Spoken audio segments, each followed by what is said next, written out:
Sometimes the worst storms bring the greatest blessings. When single mother Josie Cartwright watched her home collapse in the rain, she thought she'd lost everything that mattered. She stood there with her twin boys, no money, no roof over their heads, and nowhere to turn. Then a stranger on horseback appeared. Colt Waverley was the richest man in 3 counties, known for keeping to himself and his business. But something about seeing Josie and her children in the mud made him stop. He climbed down from his horse and said 4 simple words that would change everything. "Let me fix everything." Josie didn't trust him at first. Rich men always wanted something in return. But Colt just showed up the next morning with lumber and coffee. Day after day, he helped rebuild not just her house, but her hope. But what happens when Colt's family discovers the real reason he needs Josie more than she needs him? Before we jump back in, tell us where you're tuning in from. And if this story touches you, make sure you're subscribed, because tomorrow I've saved something extra special for you. The morning sun cast long shadows across the weathered buildings of Whispering Rock, a town that had seen better days, but still held the quiet dignity of places where people knew their neighbors' names and remembered their grandparents' stories. Main Street stretched barely 4 blocks, lined with businesses that had survived 3 generations of economic ups and downs. Murphy's General Store, with its creaking wooden floors, the Sunrise Diner, where coffee was always fresh and gossip fresher still, and the First National Bank that had weathered the Depression and every storm since. At the edge of town, where the pavement gave way to dirt roads and the horizon stretched endlessly toward distant mountains, sat the Cartwright homestead. What had once been a thriving ranch now bore the scars of neglect born from necessity rather than choice. The fence posts leaned at angles that spoke of too many repairs postponed, and the barn's red paint had faded to a rusty whisper of its former glory. But the land itself remained beautiful rolling hills, dotted with wildflowers, a creek that sang its way through cottonwoods, and soil that still held the promise of good harvests for those with the strength to work it. Josie Cartwright stood at her kitchen window, watching her 8-year-old twin boys chase each other around the old oak tree that had shaded 4 generations of her husband's family. Jake, older by 12 minutes and never shy about reminding his brother, had inherited his father's stubborn streak and his mother's sharp mind. Luke, gentler but no less determined, possessed an artist's eye for beauty, even in their humble surroundings.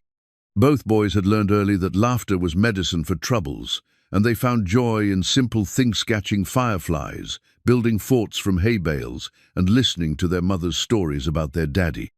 The kitchen where Josie stood reflected the careful balance of a woman who had learned to make do with what she had while maintaining the dignity of a proper home. The wooden table bore the marks of countless meals shared, homework completed, and conversations that mattered. Mason jars filled with wildflowers brightened the windowsill, and hand-sewn curtains made from fabric, purchased during better times, framed the view of the yard where her boys played. Everything was clean, mended, and arranged with the precision of someone who understood that order was sometimes the only thing standing between hope and despair. 3 years had passed since Thomas Cartwright's heart gave out during spring planting, leaving Josie to navigate the complicated terrain of widowhood while raising 2 young boys on land that demanded more from her than she sometimes felt capable of giving. The life insurance hadn't stretched as far as she'd hoped, eaten up by medical bills and the endless needs of a working ranch. She'd sold the cattle first, then the good horses, keeping only what was essential for survival. The neighbors had been kind initially, bringing casseroles and offering help, but as months stretched into years, their attention had naturally turned to their own concerns. Pride had always been both Josie's strength and her weakness. She'd been raised by parents who believed in the dignity of honest work and the importance of standing on your own 2 feet. Her father had taught her to ride before she could properly walk, to read the weather in the way clouds gathered over the mountains, and to understand that respect was earned through actions, not words. Her mother had shown her how to stretch a dollar, how to make a house feel like home, regardless of its condition, and how to find beauty in the midst of hardship. These lessons had served her well, but they'd also made it difficult to accept help when it was offered. The morning routine began before dawn, as it had every day for 3 years. Josie would rise while the boys still slept, start the coffee, and step onto the porch to watch the sun paint the sky in shades of pink and gold. These quiet moments belonged to her alone, a time when she could acknowledge her fears without letting them overwhelm her. She'd make breakfast, wake the boys, and send them off to school with lunches packed in brown paper bags and kisses that carried all the love she sometimes couldn't find words to express. During school hours, she worked whatever job she could find. 3 days a week, she cleaned houses for families in town, women who spoke kindly to her face, but whose conversations she sometimes overheard carried the subtle condescension of those who had never known real hardship. 2 days a week, she worked at Murphy's general store, stocking shelves and managing the register, while old Murphy napped in his chair by the window. The pay wasn't much, but it was honest work, and it kept food on the table and the electricity connected. Evenings were precious time with Jake and Luke. They'd work on homework together at the kitchen table, sharing stories about their days and dreams about their futures. Jake talked about becoming a veterinarian, inspired by his love for the animals they could no longer afford to keep. Luke wanted to be an artist, filling sketch pads with drawings of the landscape he loved and the father he remembered in fragments and photographs.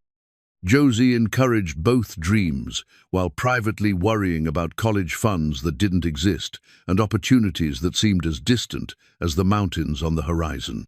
The boys had adapted to their circumstances with the resilience that children possess, but Josie saw signs of the sacrifices they'd made. They never asked for the expensive toys their classmates had, never complained about hand-me-down clothes or the fact that their birthday parties were simple affairs with homemade cake and gifts wrapped in newspaper comics. They'd learned to be grateful for what they had, but sometimes Josie caught them looking at other families with a longing that broke her heart. 20 miles away, in a house that sprawled across a hill like a monument to prosperity, Colt Waverly sat in his study reviewing papers that represented more wealth than most people in Whispering Rock would see in several lifetimes.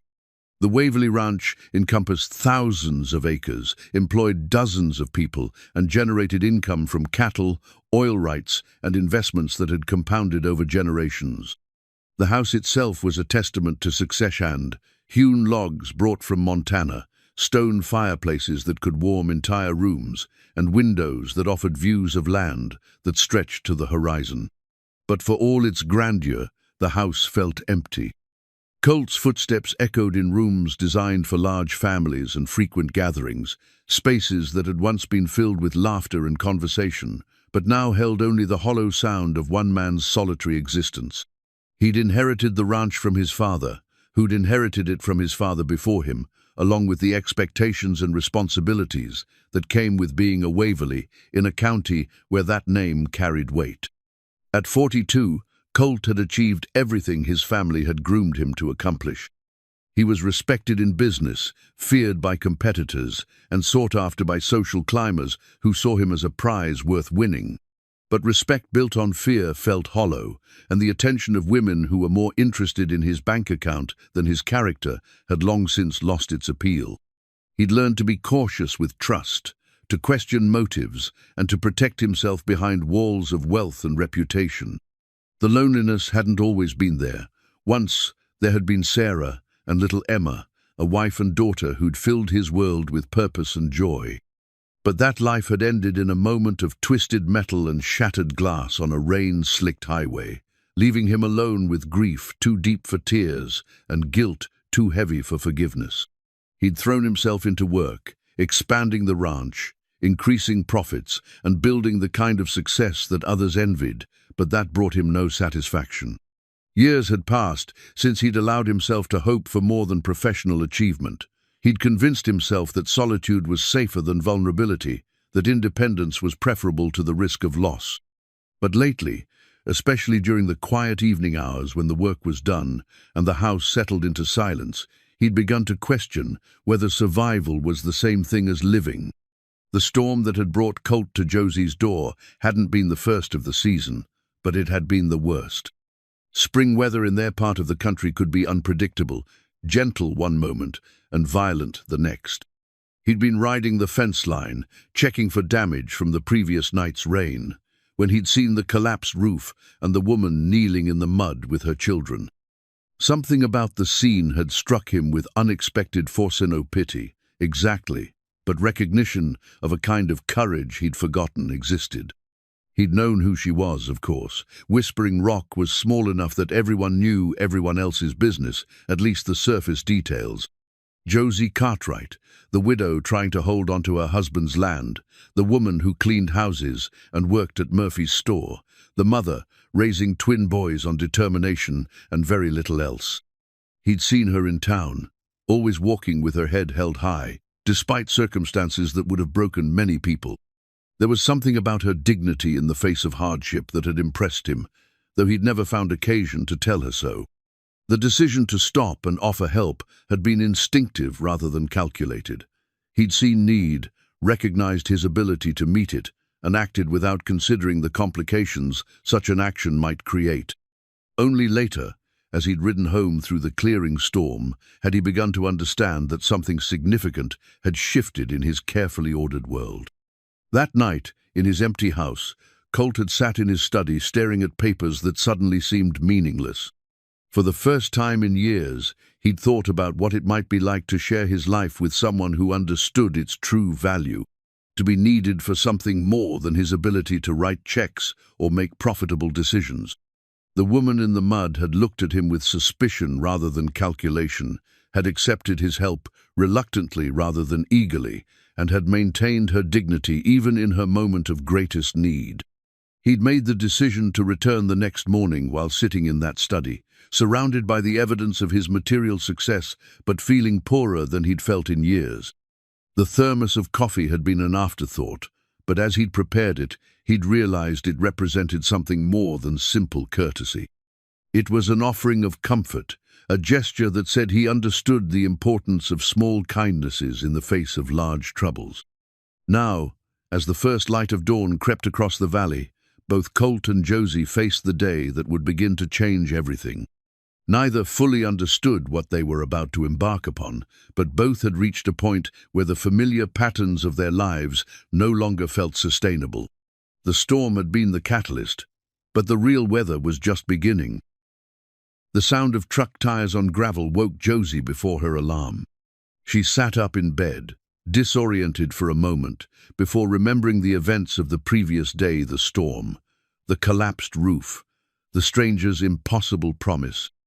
Through her bedroom window, she could see a black pickup truck parked in her driveway and a tall figure unloading lumber from the bed. He'd actually come back. Josie pulled on her robe and hurried to the kitchen, where morning light filtered through the plastic sheeting that now covered what had been her ceiling. The sight of it made her stomach clench with renewed anxiety about repair costs she couldn't afford and the approaching winter that would demand a solid roof.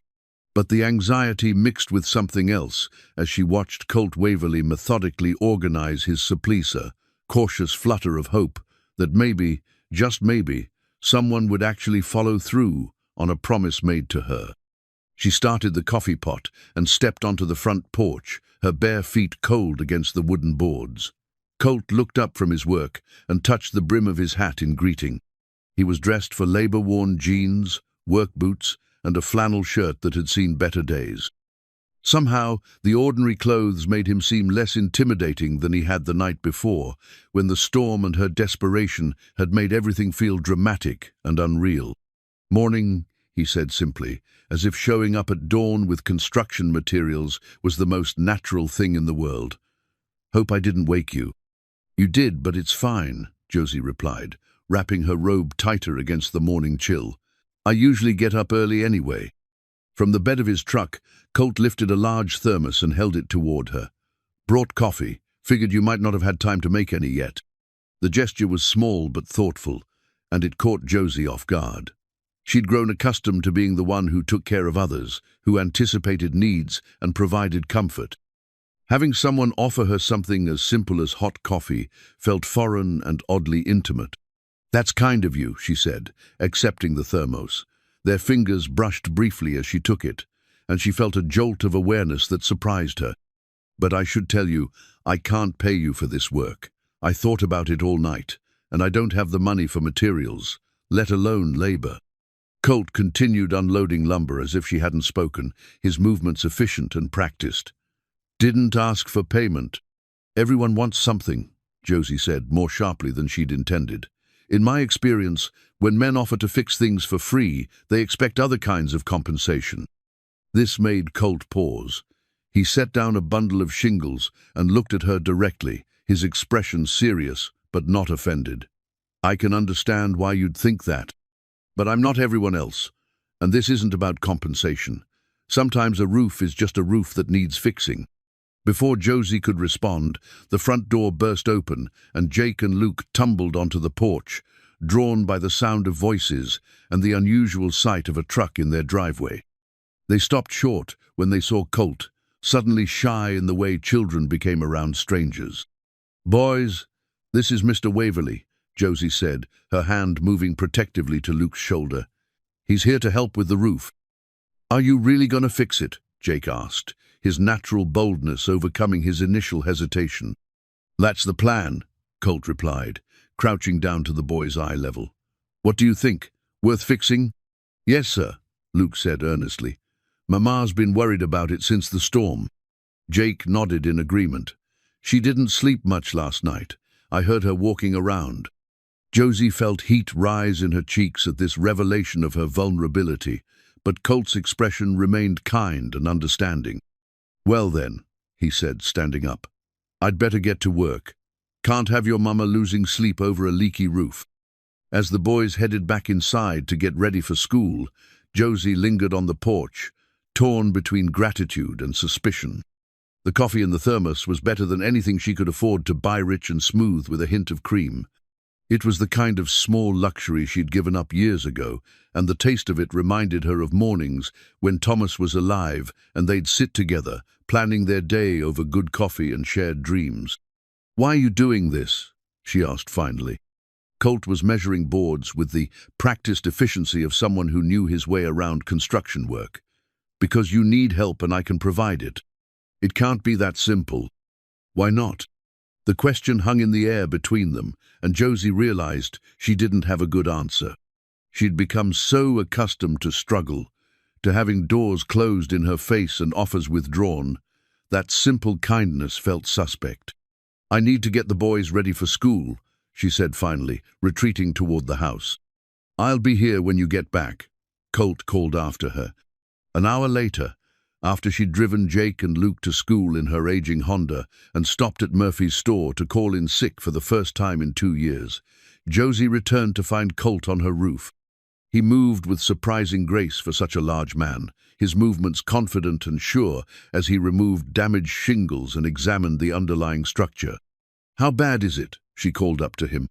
"Could be worse," he replied, not pausing in his work. "The main beams are solid. It's mostly surface damage and some rot from the leak, nothing that can't be fixed." Josie stood in her yard, watching this stranger repair her home with the same care she imagined he'd bring to his own property. The sight stirred something in her that had been dormant for years, not just gratitude, but a sense of what it might be like to share life's burdens with someone capable and willing to help carry them. By midday, Colt had made remarkable progress. He'd removed all the damaged materials and begun replacing them with new lumber that smelled of pine and possibility. Josie had brought him water and a sandwich at lunch, and they'd eaten together on her front porch, making conversation that felt surprisingly natural. She learned that he'd built most of the structures on his own ranch, that he'd learned construction from his father, who'd believed that a man should know how to work with his hands regardless of his bank account. He discovered that she'd grown up on a ranch 2 counties over, that she'd met Thomas at a county fair and married him 3 months later because they'd both known immediately that they'd found their match. "You miss him," Colt observed, and it wasn't a question. "Every day," Josie admitted, "but it's different now. The missing has become part of who I am, rather than something that threatens to destroy me." "Time changes grief," Colt agreed quietly. "Doesn't eliminate it, but changes it into something you can carry." There was something in his tone that made Josie look at him more carefully. "You sound like you know about that." For a moment, Colt's face showed a flash of old pain before he carefully controlled his expression. Most people do, by the time they reach our age. The afternoon passed quickly, filled with the sounds of construction and the comfortable rhythm of shared work. Josie found herself helping where she could, holding boards steady while Colt nailed them in place, handing him tools, and feeling useful in a way that had nothing to do with obligation or desperation. When the school bus dropped off Jake and Luke, they immediately gravitated toward the work site, fascinated by the transformation taking place above their heads. Colt patiently answered their questions about tools and techniques, even letting them help with simple tasks that made them feel important and included. "Can you teach us how to do this?" Jake asked, holding a hammer with reverent care. "If your mama doesn't mind, I'd be happy to show you some basics," Colt replied, glancing at Josie for permission. Watching her sons interact with this man who'd appeared in their lives like an answer to prayers she'd been afraid to voice, Josie felt something shift inside her chest. It wasn't just the relief of having her roof repaired, or the gratitude for unexpected kindness. It was the recognition of something she'd forgotten was possible, the way a family could expand to include someone new, the way help offered freely could transform from charity into connection. As the sun began to set, Colt climbed down from the roof and surveyed his work with satisfaction. The repairs weren't quite finished, but the immediate crisis had been resolved. The roof was watertight and structurally sound, and tomorrow he could complete the cosmetic work that would restore it fully. "Thank you," Josie said, and the words carried weight beyond simple politeness. "I don't know how to repay this." "No repayment necessary," Colt replied, gathering his tools.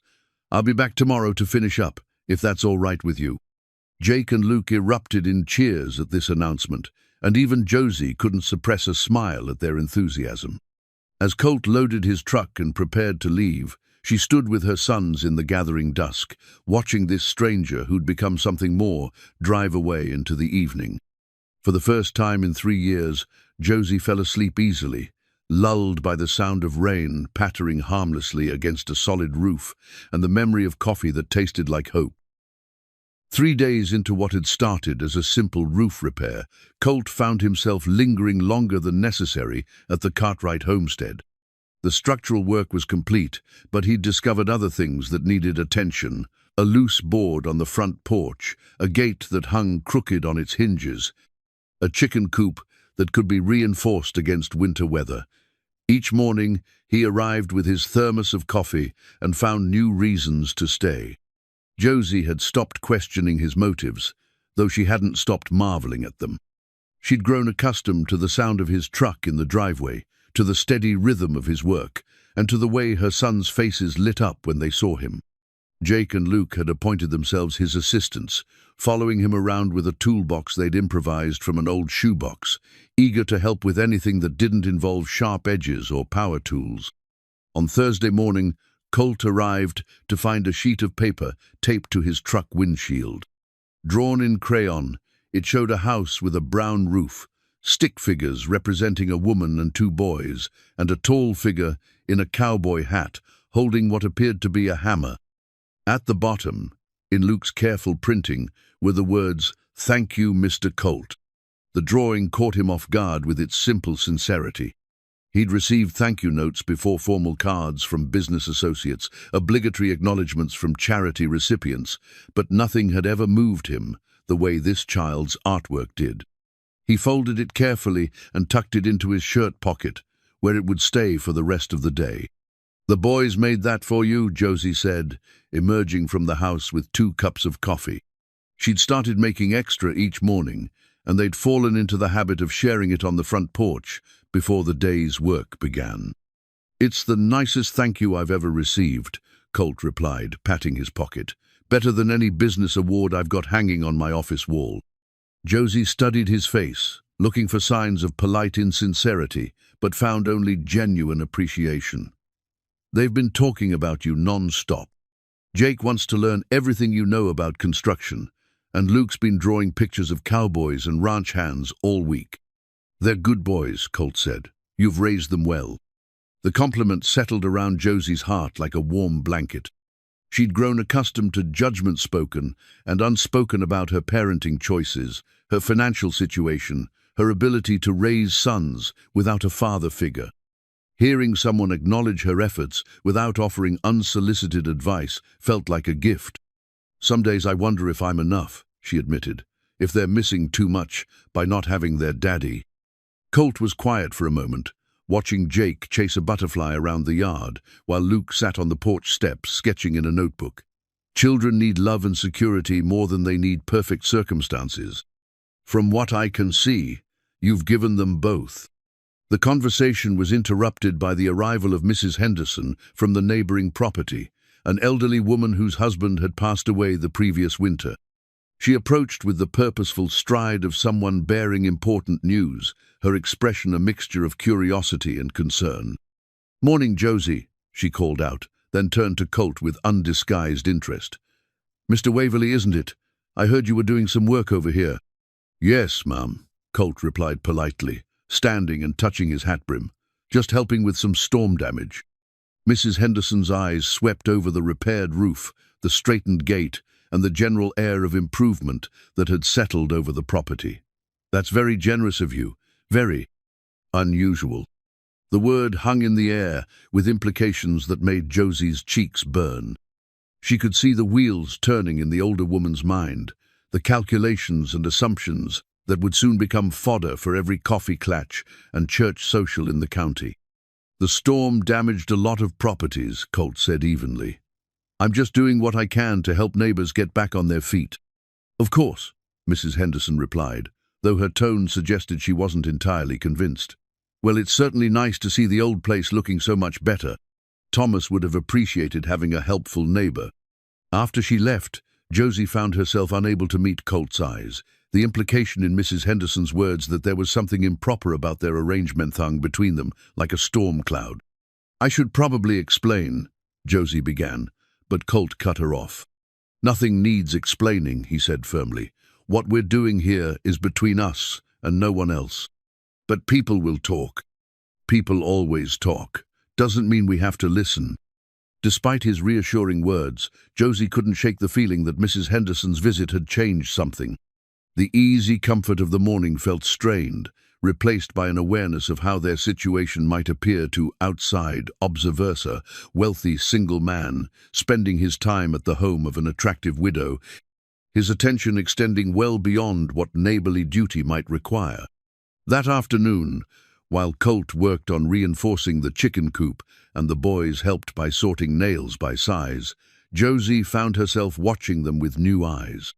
Jake was explaining to Colt why he wanted to be a veterinarian, complete with detailed descriptions of animal surgeries he'd seen on television. Luke was showing off his latest drawing, which featured increasingly elaborate ranch scenes populated by horses and cowboys. Both boys were clearly starved for male attention, but more than that, they were responding to Colt's genuine interest in their thoughts and dreams. He listened to Jake's ambitious plans with the same seriousness he might bring to a business proposal, and he examined Luke's artwork with the careful attention of a museum curator. Watching them together, Josie felt a dangerous warmth spreading through her chest. It would be so easy to let herself imagine that this could be permanent, that the man who'd appeared during their darkest hour might stay to become part of their daily life. But experience had taught her that dreams like that were dangerous luxuries she couldn't afford. When evening came and Colt prepared to leave, Jake surprised everyone by asking, "Will you come back tomorrow?" The question was simple, but it carried the weight of a child's hope and a mother's unspoken fears. Colt crouched down to Jake's level, his expression serious. "I'll come back as long as there's work to be done," he said. "But what happens when all the work is finished?" Luke asked, voicing the question that had been haunting Josie's thoughts. Colt glanced at Josie over the boys' heads, and something passed between theme and acknowledgement of complexities that children couldn't understand, of adult fears and desires that made simple questions impossibly complicated. "I guess we'll figure that out when the time comes," he said finally. That night, after the boys had gone to bed, still chattering about their day with Mr. Colt, Josie sat on her newly repaired porch and tried to sort through her feelings. The rational part of her mind insisted that she was being foolish, that men like Colt Waverley didn't suddenly abandon their privileged lives to play house with struggling widows and their children. But her heart remembered the way he'd looked at her sons, the patience he'd shown with their endless questions, the careful attention he'd paid to her thoughts and opinions. For the first time since Thomas's death, Josie allowed herself to imagine what it might be like to share her life with someone again. Not the desperate grasping for security that had motivated some of her neighbors' remarriages, but the kind of partnership she'd had with Thomas built on respect, affection, and shared values. The thought both thrilled and terrified her. She'd learned to be self-sufficient, to take pride in her independence and her ability to provide for her children without help. But self-sufficiency was a cold comfort on long winter nights, and independence felt lonely when there was no one to share the small triumphs and everyday joys that made life meaningful.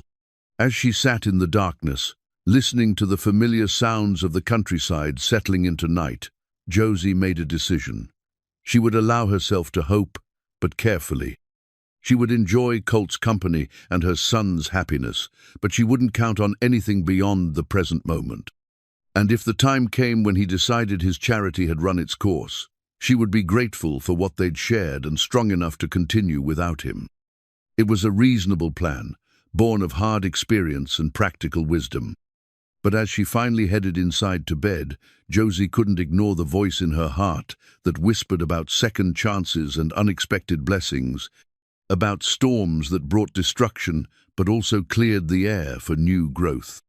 The thank you card Luke had made remained in Colt's shirt pocket long after he'd returned to his empty house, a tangible reminder that sometimes the greatest gifts came in the smallest packages, and that kindness offered freely could transform the giver as much as the receiver.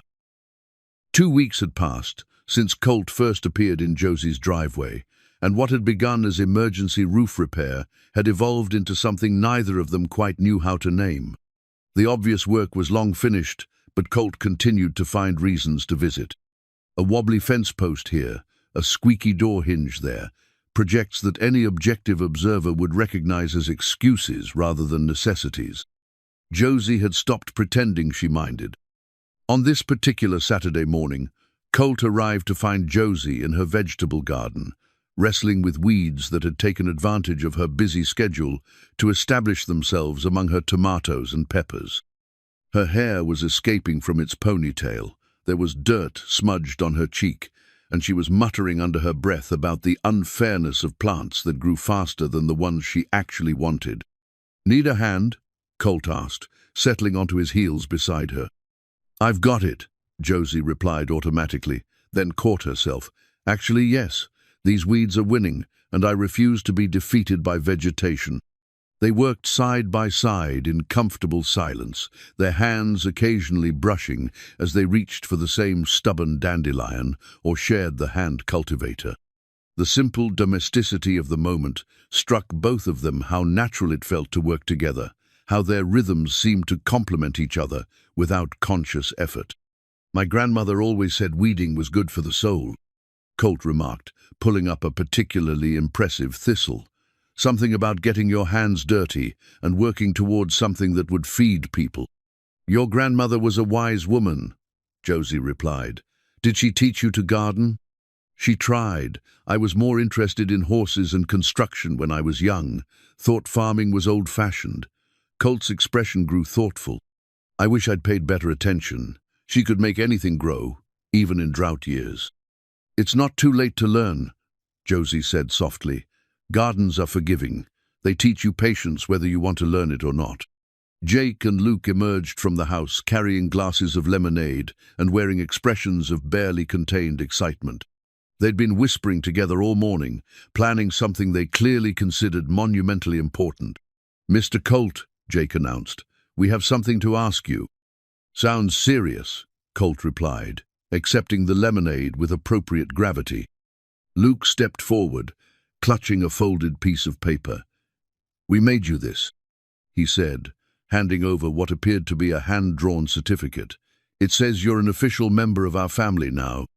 Colt unfolded the paper carefully, revealing elaborate crayon artwork that depicted their family group with him included.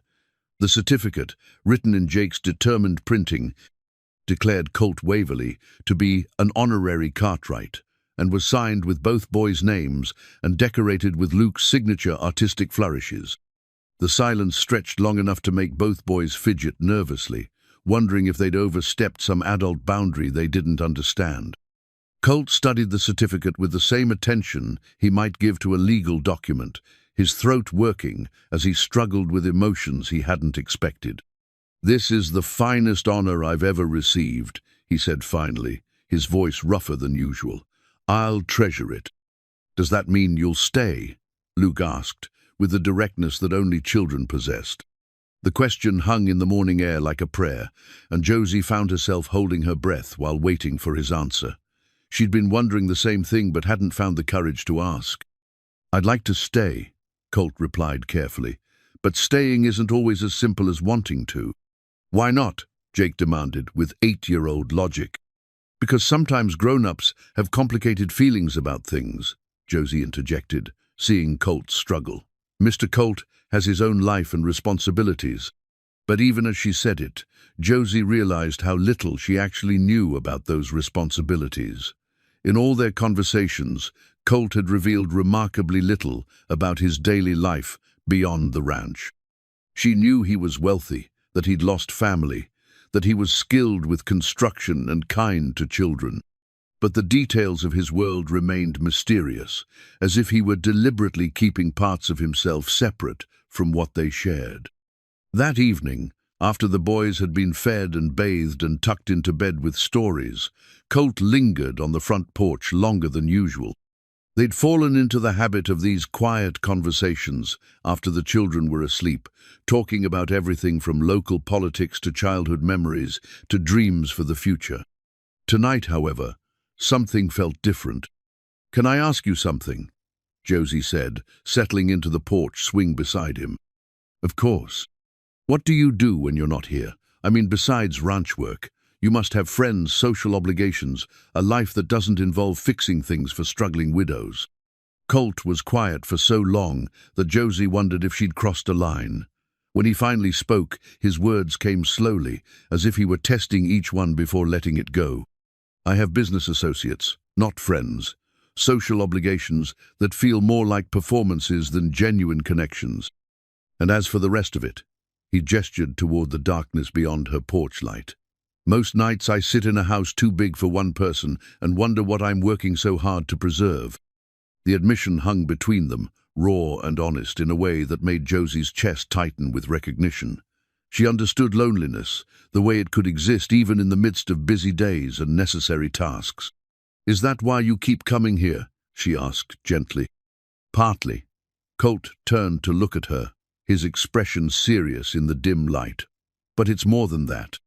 Being here, with you and the boys, it feels like the first real thing I've experienced in years." The words should have alarmed her. They implied an emotional investment that could complicate everything. Instead, Josie felt a warm rush of recognition, because she'd been feeling the same thing.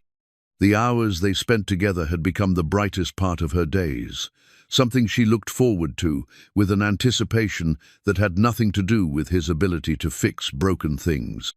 "Colt," she began, then stopped, unsure how to voice what she was feeling. "I know," he said quietly. "I know this is complicated. I know people are talking, and I know you have to think about your reputation and the boys' welfare. But I need you to know that what's happening here, whatever this is, it matters to me." Before Josie could respond, they heard the sound of a vehicle turning into the driveway.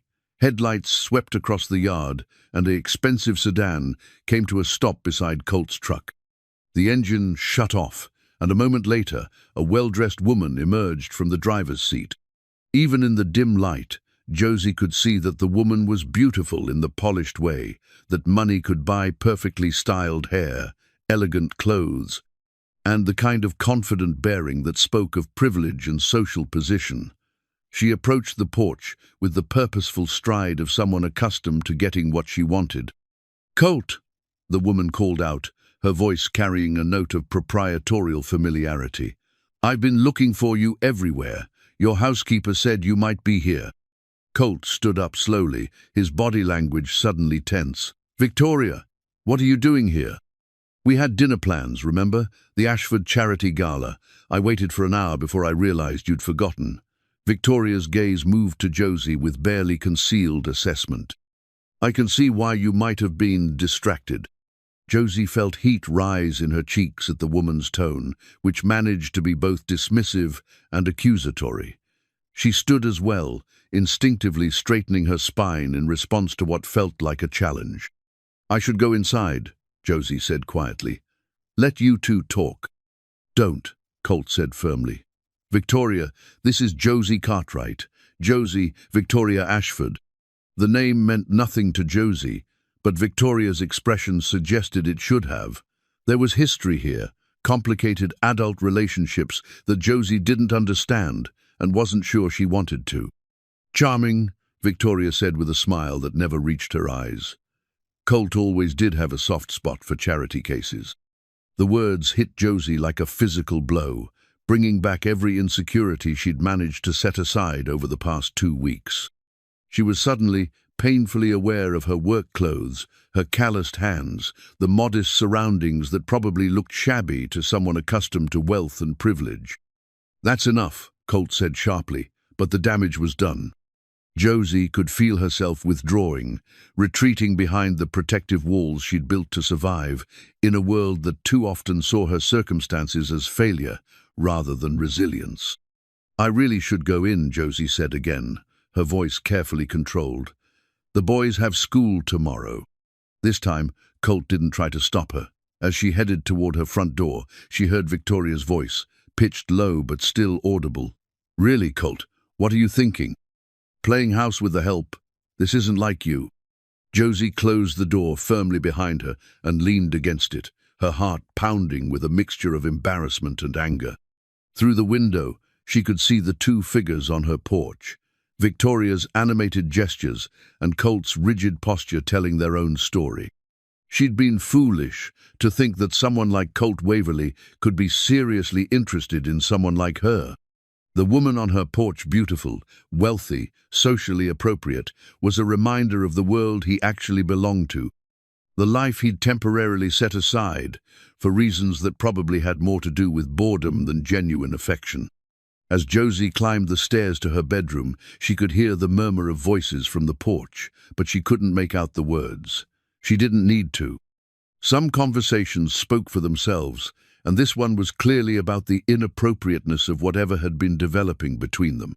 20 minutes later, she heard car doors slam and engines start, first the sedan, then Colt's truck. When she looked out her bedroom window, the driveway was empty and dark, and she was alone again with her children and her carefully maintained independence. That night, Josie lay awake staring at the ceiling and reminding herself of all the reasons why she should be grateful for what had happened. Better to face reality now than to let herself hope for something that was never really possible. Better to protect her heart and her children's expectations than to continue building dreams on foundations that couldn't support them.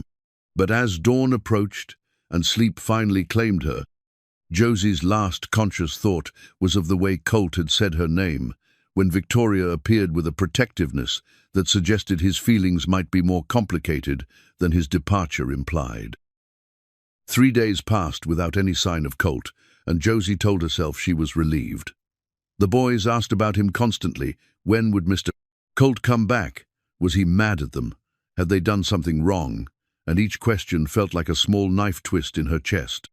She deflected their concerns with gentle explanations about adults having busy lives, but privately she grieved for their disappointment almost more than her own. On Wednesday morning, while she was hanging laundry on the line behind the house, she heard the familiar sound of his truck turning into the driveway. Her hands stilled on the clothespins, and she took a moment to steady herself before walking around to the front yard. Colt stood beside his truck, but he didn't move toward the house. Instead, he waited until she approached, his hat in his hands and his expression carefully controlled. "I owe you an apology," he said without preamble. "No, you don't," Josie replied, though her voice lacked conviction. "You don't owe me anything. Victoria had no right to speak to you that way. What she said was cruel and wrong, and I should have shut it down immediately." Josie studied his face, looking for signs of the man who'd spent patient hours teaching her sons to use tools and had shared quiet conversations on her porch. He was there, but buried under layers of tension and what looked like sleepless nights. "Was she wrong, though?" Josie asked quietly. "Am I just a charity case to you?" The question seemed to hit Colt like a physical blow. He stepped closer, his hands moving as if he wanted to reach for her but thought better of it. "No," he said firmly. "God, no. Is that what you think?" Before Josie could answer, Jake burst through the front door, having spotted Colt's truck from the kitchen window. Luke followed close behind, and both boys launched themselves at Colt with the uncomplicated joy that only children could manage. "You came back," Jake exclaimed, wrapping his arms around Colt's waist. "We thought you were gone forever," Luke added, his voice muffled against Colt's shirt. Colt's expression softened as he returned their embraces, and Josie saw something vulnerable in his face that made her chest ache. Whatever complications existed between the adults, his affection for her sons was genuine and deep. "I'm sorry I stayed away," he told the boys. "I had some things I needed to figure out." "Did you figure them out?" Jake asked with typical directness. Colt glanced at Josie over their heads. "I'm working on it." That afternoon, while the boys were at school, Colt sat at Josie's kitchen table and told her about Sarah and Emma. His voice was steady, but his hands trembled slightly as he pulled a worn photograph from his walletta, beautiful woman with kind eyes, and a little girl with pigtails and a gap-toothed grin. "Sarah was pregnant when she married me," he said, staring at the photograph. "Everyone assumed Emma was mine, and I never corrected them because it didn't matter. She was mine in every way that counted." Josie reached across the table and covered his hand with hers, offering silent comfort for pain that was still raw, despite the passage of years. "They were coming home from Emma's dance recital," Colt continued. "It was raining, and some drunk kid ran a red light. They died instantly, which the doctors said was a blessing, but it never felt like one to me." "I'm so sorry," Josie whispered, because there were no other words adequate for such loss. "I blamed myself for a long time. If I'd gone with them, if I'd insisted on driving, if I'd made them stay home that night, 1,000 different ways I could have changed the outcome." Colt's voice broke slightly. "For years, I convinced myself that caring about people was too dangerous, that it was safer to keep everyone at arm's length." "And Victoria?" Josie asked gently. Colt's mouth tightened. "Victoria represents everything my family thinks I should want. She's beautiful, wealthy, socially connected. We've had an understanding for years, nothing serious, just convenient companionship for social events. She's made it clear she'd be willing to make it more permanent, and my family certainly encourages it." "But you don't love her?" "No." The word was simple and definitive. "I don't love her, and she doesn't really love me. She loves the idea of being Mrs. Colt Waverly, with all the status and security that would bring." Josie absorbed this information, trying to understand the complexities of a world where relationships could be based on mutual benefit rather than genuine affection. It seemed cold and lonely, despite all the material advantages it might provide. "What does your family think about you spending time here?" she asked. Colt's expression darkened. "They don't know the extent of it. They know I've been helping with some storm damage, which they see as appropriate charity work. If they knew how much time I've been spending here, how much it means to me," he shook his head, "they wouldn't understand. Because I'm not good enough for you. Because they've never understood that money and social position aren't the only things that matter." Colt's voice carried a frustration that suggested this was an old argument. "My father built his empire by seeing everything in terms of profit and loss, advantage and disadvantage. The idea that I might value something that doesn't enhance my wealth or status is foreign to them." That evening, after the boys had gone to bed, Colt and Josie sat on the porch swing and talked about their fears. Not the practical fears that dominated daily life bills and medical emergencies. and whether the car would start, but the deeper fears that shaped how they moved through the world. "I'm afraid of needing people too much," Josie admitted, her voice barely above a whisper. "After Thomas died, I had to learn to be completely self-sufficient, and it became a kind of armor. The idea of depending on someone again, of letting my children get attached to someone who might leave it, terrifies me." "I'm afraid of the opposite," Colt replied. "I'm afraid of being needed and then failing the people who count on me. When Sarah and Emma died, it felt like the universe was punishing me for having the audacity to think I could protect anyone." They sat in silence for a while, processing the weight of each other's confessions. The night air was warm and filled with the sound of crickets and the distant lowing of cattle from neighboring farms. It was peaceful, but underneath the tranquility lay currents of tension that neither of them could ignore. "Where does that leave us?" Josie asked finally. "I don't know," Colt admitted. "I know I care about you and the boys more than I've cared about anything in years. I know that being here feels like coming home in a way my actual home never has. But I also know that my family won't approve, that people in town are already talking, and that I have no idea how to navigate a relationship that actually matters." "People are definitely talking," Josie confirmed with a rueful smile. "Mrs. Henderson stopped by yesterday to ask pointed questions about your visits. And Martha from the church called to remind me about the importance of setting a good example for the children. I'm sorry. I never wanted to make things difficult for you." "You didn't make things difficult," Josie said firmly. "Life is difficult. You've actually made it better in more ways than I can count." Colt turned to look at her, something shifting in his expression. "Really? Really? For the first time in 3 years, my sons go to bed excited about the next day instead of worried about what might go wrong. For the first time since Thomas died, I remember what it feels like to look forward to something instead of just surviving until bedtime." The honesty in her voice seemed to break something loose in Colt's chest. He reached for her hand, threading their fingers together with a tenderness that made her breath catch. "I want to figure this out," he said. "Whatever it takes, whatever obstacles we have to overcome, I want to try. Even if your family disapproves, even if people talk.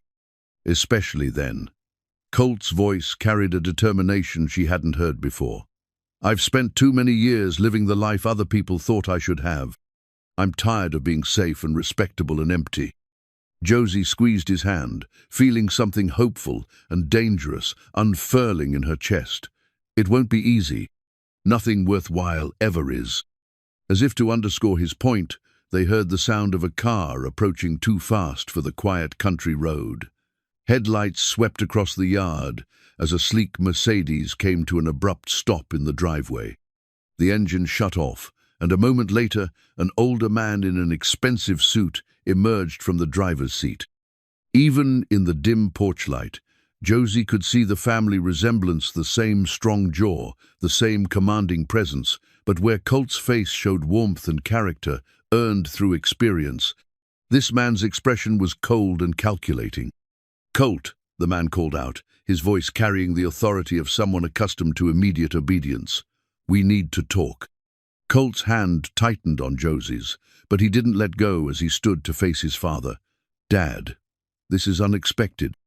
Clearly, the older man's gaze moved to Josie with undisguised disapproval. "I think we should discuss this privately." "Anything you have to say to me can be said in front of Josie," Colt replied, his voice steady but tense. "Very well." Colt's father stepped closer to the porch, his expression hardening. "I've just learned that you've been spending considerable time here, playing at being a handyman, while neglecting your actual responsibilities. This ends now." "My responsibilities?" Colt's voice carried a dangerous edge. "You mean the board meetings where nothing gets decided and the social events where nothing gets accomplished? I mean the business that supports not just you, but dozens of employees and their families. I mean the reputation that 3 generations of Waverleys have built. I mean the future that depends on you making sensible choices about who you associate with." The words hit Josie like slaps, each one designed to remind her of exactly how inappropriate her presence in Colt's life really was. She started to pull her hand away, but Colt held on firmly. Josie isn't someone I associate with, Colt said quietly. She's someone I care about. Then you're a bigger fool than I thought. The older man's voice was filled with contempt. Look around you, son. Look at this place, these circumstances. Do you really think this is the future your family worked so hard to provide for you? Maybe it's exactly the future I want, Colt replied, standing straighter. Maybe I'm tired of the future you've been planning for me. For a moment, father and son stared at each other across the divide of fundamentally different values and dreams. Then Colt's father shook his head with disgust. We'll discuss this at home, he said finally, where it belongs. After he left, Colt and Josie sat in stunned silence, both shaken by the confrontation and its implications. The romantic bubble they'd been building around themselves had been brutally popped, replaced by the harsh reality of family expectations and social pressures that were far more powerful than either of them had fully understood. The next morning brought consequences that arrived with the efficiency of a well-oiled machine. Josie discovered the first one when she arrived at Murphy's general store for her Wednesday shift, only to find old Murphy waiting with an expression of uncomfortable embarrassment. "Josie, honey," he began, his voice gentler than usual. "I'm real sorry about this, but I'm going to have to let you go." The words hit her like cold water. "Let me go? Why? Have I done something wrong?" Murphy couldn't meet her eyes. "You know it's not about your work. You're the best employee I've ever had. But I got a call this morning from the bank, reminding me about my loan payment schedule and suggesting that I might want to reconsider some of my staffing choices." The implication was clear, without being stated outright. Someone with enough influence to pressure the bank had decided that Josie's employment was inappropriate, and Murphy couldn't afford to resist. "I understand," Josie said quietly, though understanding didn't make the loss of income any less devastating. "Thank you for being honest with me. If things calm down, you'll always have a job here." Murphy called after her as she headed for the door. "You know that, right?" Josie nodded without turning around, not trusting her voice to remain steady. Outside in the parking lot, she sat in her aging Honda and tried to calculate how long her savings might last without this income. The answer was sobering, maybe 6 weeks if she was very careful, less if any unexpected expenses arose. The second consequence arrived that afternoon in the form of a certified letter from Whispering Rock Elementary School. The language was formal and bureaucratic, but the message was clear. Concerns had been raised about Jake and Luke's home environment, and a social services evaluation would be conducted within the week. Josie read the letter 3 times before its full implications sank in. Someone was questioning her fitness as a mother, using her relationship with Colt as evidence that she was providing an inappropriate environment for her children. The letter mentioned unmarried cohabitation and exposure to questionable moral influences, phrases that made her stomach clench with fear and fury. She was still staring at the letter when Colt's truck turned into the driveway. Through the kitchen window, she watched him climb out and approach the house with his usual easy confidence, apparently unaware that their world had begun to crumble around them. "Josie?" he called through the screen door. "Everything all right? You look like you've seen a ghost." She handed him the letter without a word, watching his expression change as he read. The easy confidence evaporated, replaced by a grim understanding of exactly how far his family was willing to go to end their relationship. "This is my fault," he said finally, his voice heavy with guilt. "They're using me to hurt you." "It's not your fault," Josie replied, though part of her wondered if that was entirely true. "But we need to be realistic about what we're dealing with." Before Colt could respond, Jake and Luke burst through the front door, home from school and eager to share the details of their day. They stopped short when they saw the adults' serious expressions, their childish enthusiasm dimming as they sensed the tension in the room. "What's wrong?" Jake asked, his voice smaller than usual. "Nothing for you to worry about," Josie said automatically. But Luke was already studying the letter in Colt's hands with the perceptiveness that often surprised adults. "Is someone trying to take us away from Mama?" Luke asked quietly. The directness of the question caught both adults off guard. Josie knelt down to her son's level, searching for words that would be honest without being terrifying. "Some people think they know what's best for our family better than we do," she said carefully. "But no one is taking anyone away from anyone. I promise you that." "Is it because of Mr. Colt?" Jake asked, and the perceptiveness in his voice made Josie's heart ache. "Partly," she admitted, because lying to her children had never been her way. "Some people don't understand that families can include people who aren't related by blood." "That's stupid," Jake declared with 8-year-old certainty. "Mr. Colt is family. We made him a certificate and everything." "I know, sweetheart, but sometimes adults make things more complicated than they need to be." That evening, after the boys had been fed and settled with homework, Colt and Josie sat at the kitchen table and faced the reality of their situation. The inheritance documents Colt had brought painted a picture that was both clearer and more complicated than either of them had imagined.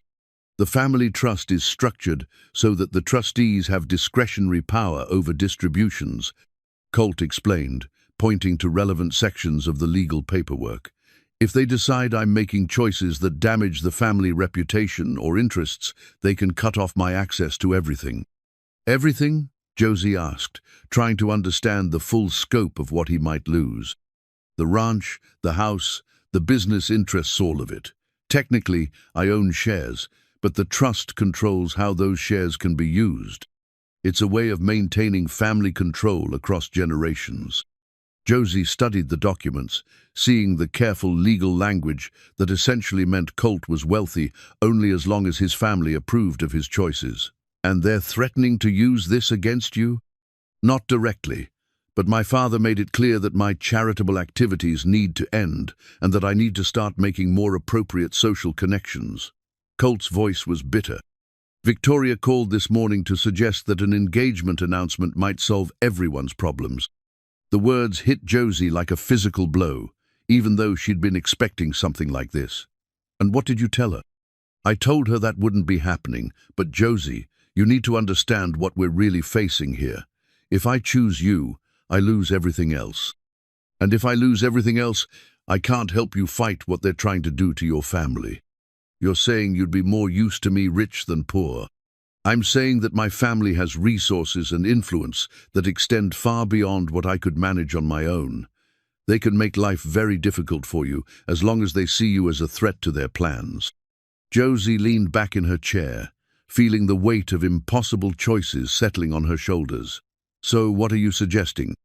Colt was quiet for a long moment, staring at the documents spread across her kitchen table. When he finally spoke, his voice was carefully controlled. "Maybe we should step back. Let things cool down. Give my family time to lose interest in this situation." "Step back? Meaning what, exactly?" "Meaning I stop coming here.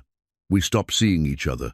You focus on dealing with the social services investigation, and I focus on managing my family until they move on to some other concern." The rational part of Josie's mind recognized the wisdom in this approach. Without Colt's presence to fuel gossip and provide ammunition for her critics, the investigation would likely find nothing concerning about her home environment. Her job situation might improve once the pressure was removed. Her children's lives could return to normal.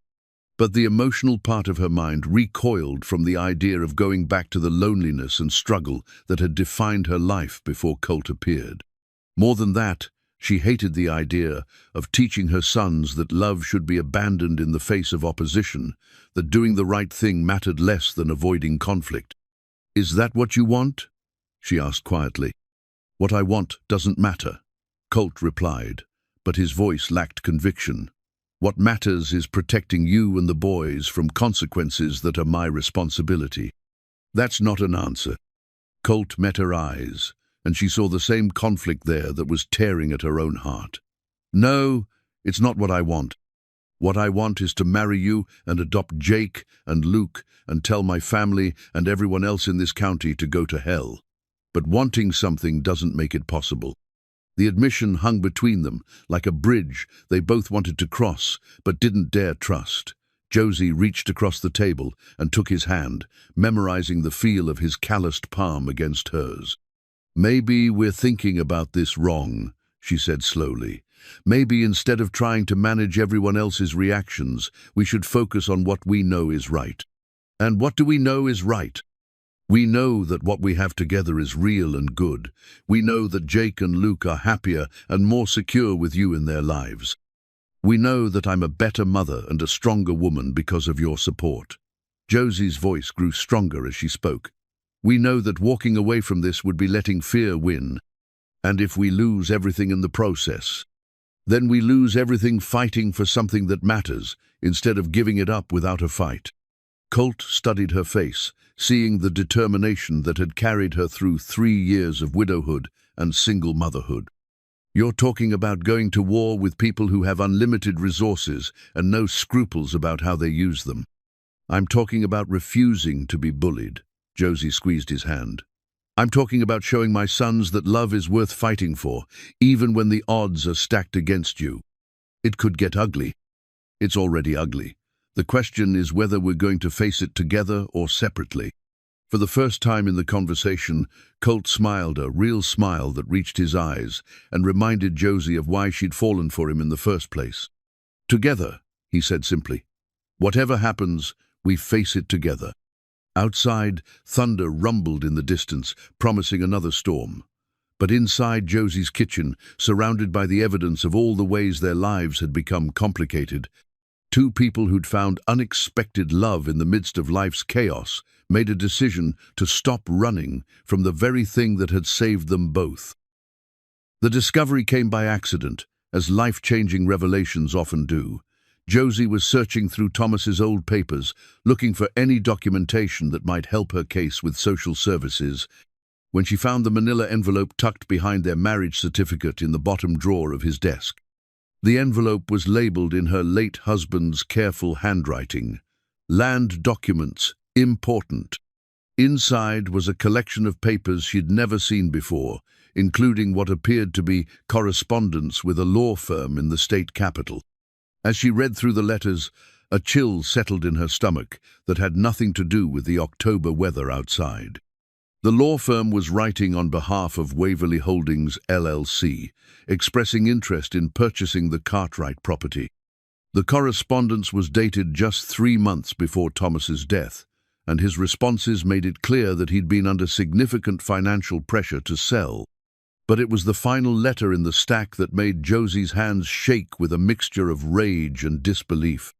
Dated 2 weeks before Thomas's fatal heart attack, it was from the mortgage company informing him that his loan had been sold to a new servicer, Pinnacle Financial Services, a subsidiary of Waverly Holdings. The implications hit her like a physical blow.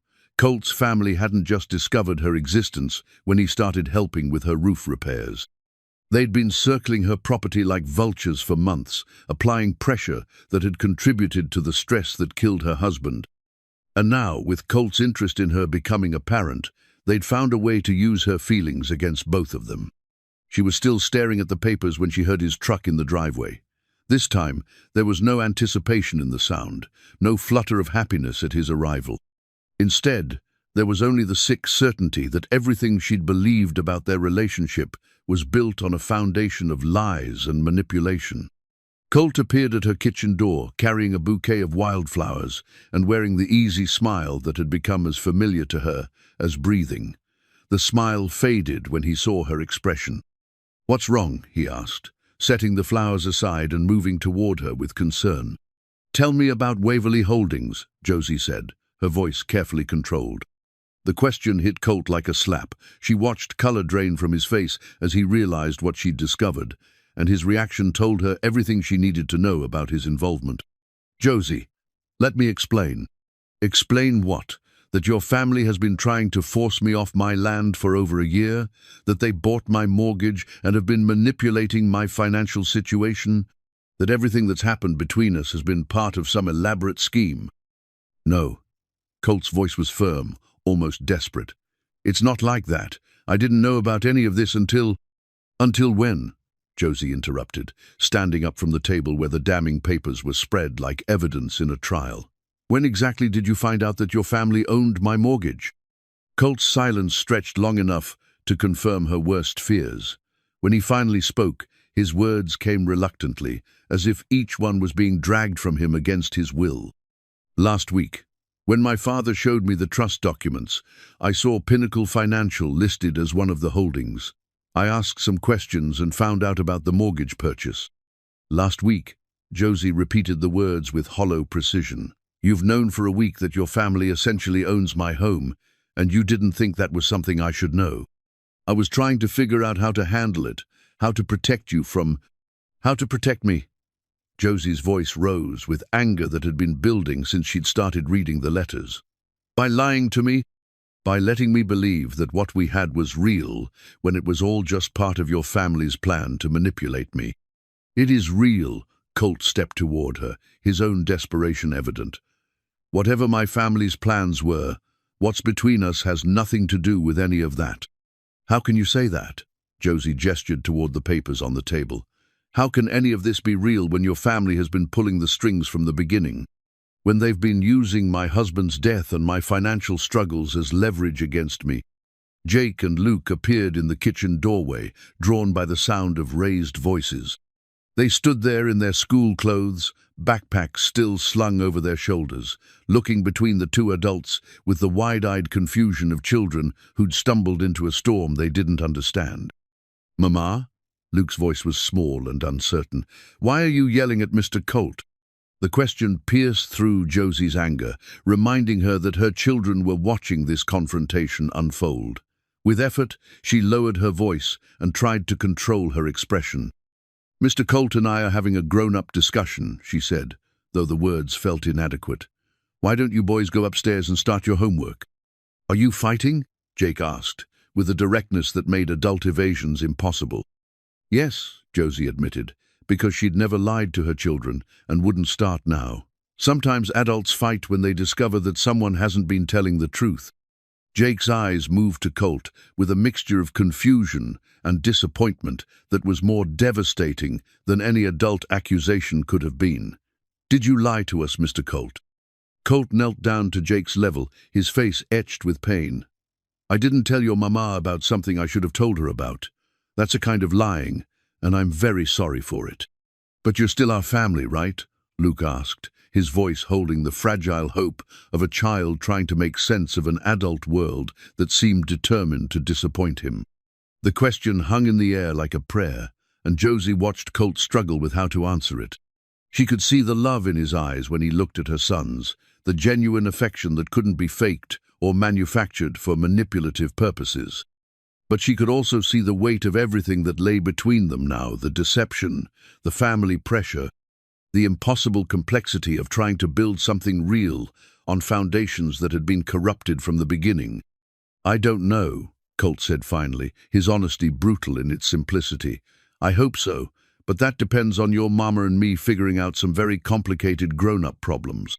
After the boys reluctantly headed upstairs, Colt and Josie faced each other across the kitchen that had become the center of their relationship. The wildflowers he'd brought sat forgotten on the counter, already beginning to wilt in the heated atmosphere of broken trust. I need you to leave, Josie said quietly. Please, let me explain everything. Let me tell you how I found out, what I'm planning to do about it. I said I need you to leave. Josie's voice was steady, but Colt could see the tears she was fighting to hold back. I can't think clearly with you here, and I need to figure out how to protect my children from this mess. Protecting them means letting me help you. My family's influence extends far beyond the mortgage. If we work together, they'll use my feelings for you to destroy everything I have left. Josie moved toward the back door, opening it in clear invitation for him to go. I won't let that happen. Colt stood in her kitchen for a moment longer, looking like a man watching his world collapse around him. Then he walked slowly toward the door, pausing beside her without touching. This isn't over, he said quietly.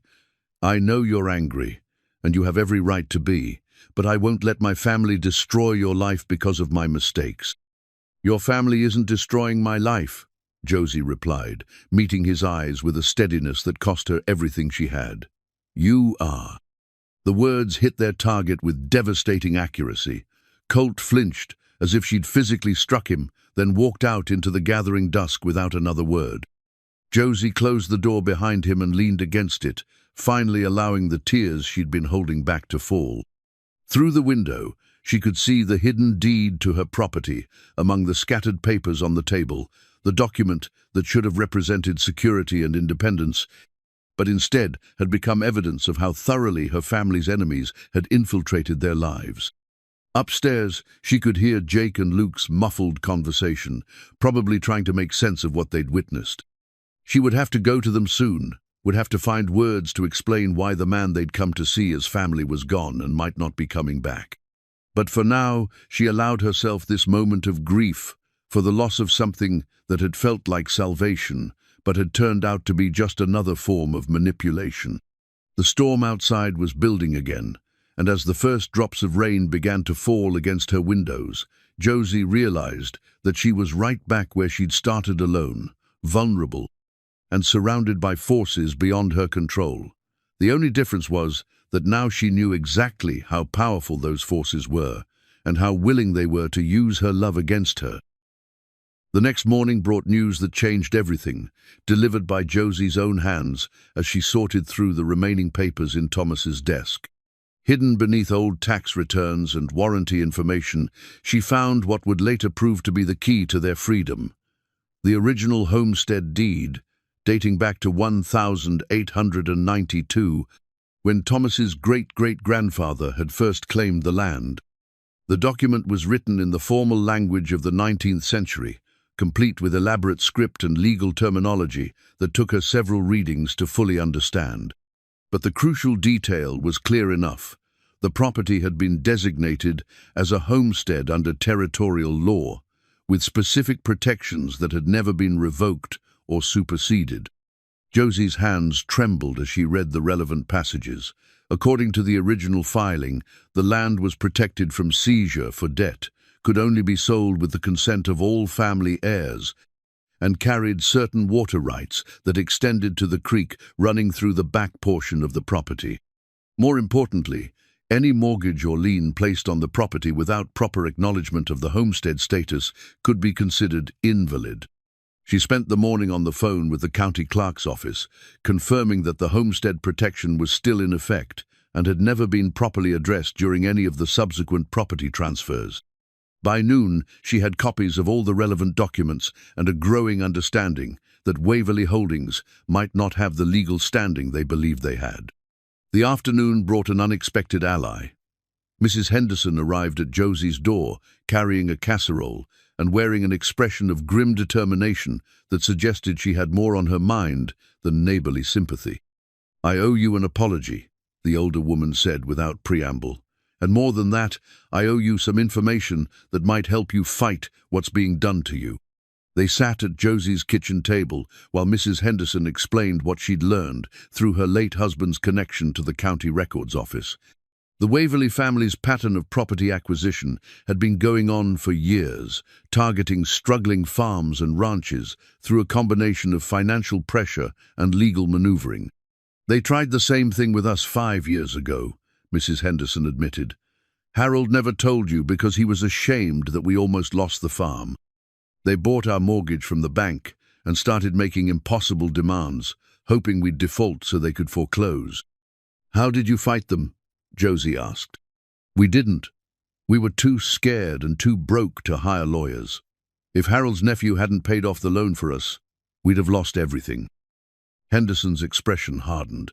"But watching what they're doing to you, seeing how that boy has been manipulated into their scheme sites, made me realize that sometimes you have to stand up to bullies, no matter how rich and powerful they are." The older woman reached into her purse and pulled out a business card. "This is Harold's nephew, a lawyer in the state capital. He specializes in property law and has dealt with the Waverley family before. He's willing to help you pro bono if necessary." Josie stared at the business card. "David Henderson, attorney at Lawas. If it were a lifeline thrown to a drowning person, why would he help me?" "Because he's seen what they do to families like yours, and he's been waiting for someone with the courage to fight back." Mrs. Henderson stood up, smoothing down her dress with the satisfied air of someone who'd accomplished an important mission. "And because sometimes Justice needs a little help from people who remember what it means to be neighbors. That evening, while Jake and Luke worked on their homework at the kitchen table, Josie called David Henderson. The conversation that followed was both encouraging and sobering.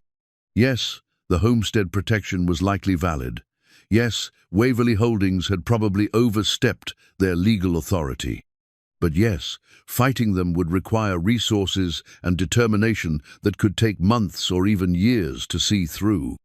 The question isn't whether you can win, Henderson explained. The question is whether you're prepared for the kind of fight they'll put up once they realize you're not going to be intimidated. What kind of fight are we talking about? Legal challenges to every document you file, pressure on local officials who depend on Waverley money for campaign contributions, attempts to discredit you personally and professionally. Henderson's voice was matter-of-fact, as if he were discussing the weather rather than character assassination. They'll try to make fighting them more expensive and more painful than just giving up would be. And if I do give up, then they get your land, your family's legacy disappears, and the next family they target has one less reason to believe that standing up to them is possible. That night, after the boys had gone to bed, Josie sat on her front porch and tried to imagine what Thomas would have wanted her to do. The easy answer was that he'd want her to protect their sons at any cost, even if it meant surrendering the land his family had worked for generations. But the deeper answer was more complicated. Thomas had believed in standing up for what was right, even when it was difficult. He'd taught their sons that some things were worth fighting for, that integrity mattered more than comfort. She was still wrestling with the decision when she heard footsteps on the gravel driveway. For a moment, her heart leaped with the hope that Colt had returned, that they might find a way to work through the lies and manipulation that had driven them apart. Instead, she saw a figure she didn't recognize, a young woman walking toward the house with purposeful strides. "Mrs. Cartwright," the woman called out. "I'm sorry to bother you so late.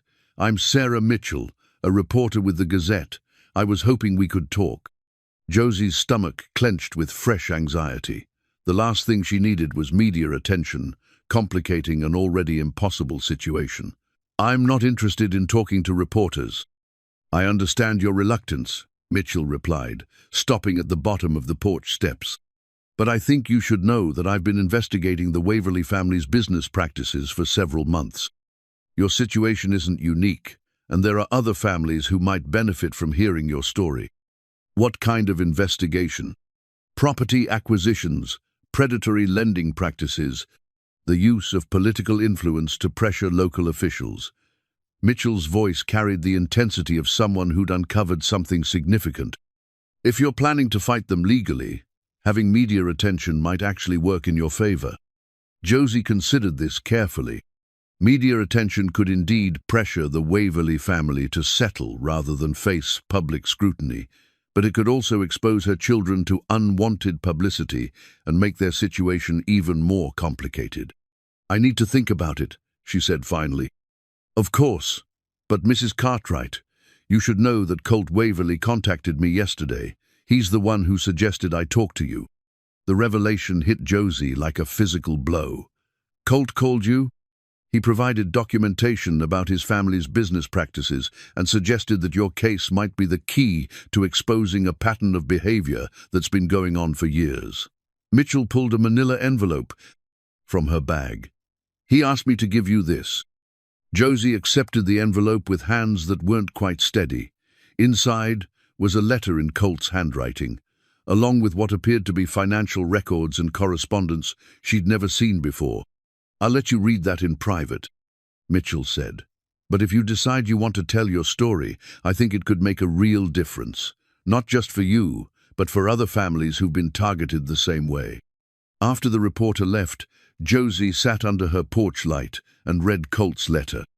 His words were careful but emotional, explaining how he'd spent the past week investigating his family's business practices and documenting evidence of their systematic targeting of vulnerable properties. "I know you have no reason to trust me," he'd written. "I know that my failure to tell you about the mortgage has destroyed whatever we built together. But I can't stand by and watch my family destroy your life because of my mistakes. The documents I've provided to Ms. Mitchell should give you the leverage you need to fight them. Use them however you see fit. I don't expect forgiveness, but I need you to know that everything I felt for you and the boys was real, regardless of how it began. The financial records told a story that was both clearer and more damaging than Josie had imagined. Waverley Holdings had indeed targeted her property specifically, but not for its land value. They'd wanted the water rights that came with the original homestead rights, that would be crucial for a development project they were planning on adjacent properties. More damaging still were the communications between Colt's father and local officials, discussing ways to pressure Josie into selling without revealing the true value of what she owned. The correspondence made it clear that the social services investigation had been instigated by the Waverley family, using their influence to weaponize bureaucracy against a woman whose only crime was refusing to be bullied. The next morning brought a call from David Henderson, who'd received copies of the same documents. His excitement was palpable, even over the phone. "This changes everything," he said. "With this evidence, we can not only fight the mortgage challenge, but potentially file a civil suit for harassment and fraud. The water rights alone make your property worth 10 times what they were offering to pay." "What does that mean for my children, for the social services investigation?" "It means we can demonstrate that the investigation was initiated in bad faith as part of a pattern of harassment designed to force you off your property. Combined with the homestead protections, we have a very strong case." That afternoon, Josie made the decision that would change everything. She called Sarah Mitchell and agreed to tell her story, on the condition that her children's privacy would be protected and that the focus would remain on the broader pattern of corporate abuse rather than personal details. She also made another call to Colt's cell phone, which rang several times before going to voicemail. "It's me," she said simply. "I got your letter and the documents. We need to talk, but not here. Meet me at the old oak tree by Miller's Creek tomorrow at sunset. And Colt, thank you for doing the right thing, even when it cost you everything." As she hung up the phone, Josie felt something she hadn't experienced in years, the sense that she was moving from defense to offense, from victim to fighter. The Waverley family had counted on her isolation, her fear, and her lack of resources. They hadn't counted on her discovering allies, uncovering the truth, or finding the courage to fight back. The boys came home from school that afternoon to find their mother cleaning house with unusual energy, humming under her breath as she worked. When Jake asked why she seemed so happy, she knelt down and pulled both boys into a hug. "Because I remembered something important today," she told them. "I remembered that we're Cartwrights, and Cartwrights don't give up without a fight." "Does that mean Mr. Colt is coming back?" Luke asked hopefully. "I don't know," Josie admitted, "but it means that whatever happens, we're going to face it with our heads held high and our hearts full of courage." That evening, as storm clouds gathered on the horizon for what felt like the 100th time that season, Josie sat at her kitchen table and prepared for the conversation that would determine not just her family's future, but the future of everyone who'd ever been targeted by people who believed that money and power made them untouchable. The original homestead deed lay spread before her like a map to freedom, its aged paper and faded ink representing more than property rights. It represented the dreams and struggles of generations who'd believed that in America, ordinary people could stand up to extraordinary wealth and win. Tomorrow, she would find out if that dream was still possible, or if it had become just another casualty of a world where justice could be bought and sold like any other commodity. The courthouse steps of Whispering Rock had never seen anything like the crowd that gathered on that crisp November morning. Word of the legal challenge to Waverley Holdings had spread through the community like wildfire, dividing neighbors and friends into those who believed David could defeat Goliath and those who thought Josie Cartwright was a fool for trying. Josie climbed those courthouse steps with Jake and Luke flanking her, their small hands clasped tightly in hers. She dressed carefully for this Momentha best blue dress, her grandmother's pearl earrings, and the dignity that 3 years of widowhood had taught her to wear like armor. Behind her walked David Henderson, carrying a briefcase full of documents that would either save her family or consign them to defeat. The media presence was larger than anyone had expected.